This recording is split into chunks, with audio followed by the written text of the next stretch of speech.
Très bel achat, superbe planche. Pour le 37, bravo, bel achat. Bravo. Les enchères se succèdent dans cette prestigieuse maison de vente. Sur les murs, on peut voir les œuvres mises à prix.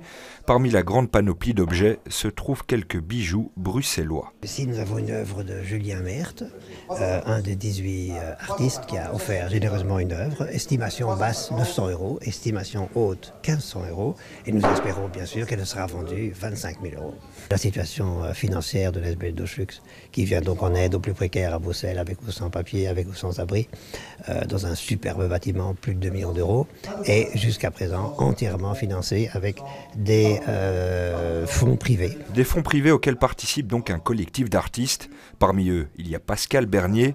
Le Bruxellois a offert l'une de ses œuvres, Le Papillon avec cocarde. Artiste, c'est quand même un métier de privilégié quelque part, surtout si ça fonctionne. Si ça fonctionne pas, ça peut être très dur aussi, mais c'est quand même, disons, quelque chose où on fait ce qu'on aime et où, quand ça fonctionne, on gagne des sous en vendant ce qu'on fait. Donc, être un peu généreux, c'est la moindre des choses. En plus des fonds privés, l'association fonctionne avec un subside régional, un subside qui prendra bientôt fin. Il faudra alors de nouveau trouver un moyen de financer la SBL. Nous savons que 2019 ira bien. Nous serons agréés d'ici là comme centre de jour. Et très vraisemblablement, nous aurons à ce moment-là des subsides structurels conséquents. Mais que va-t-il se passer en 2018 ?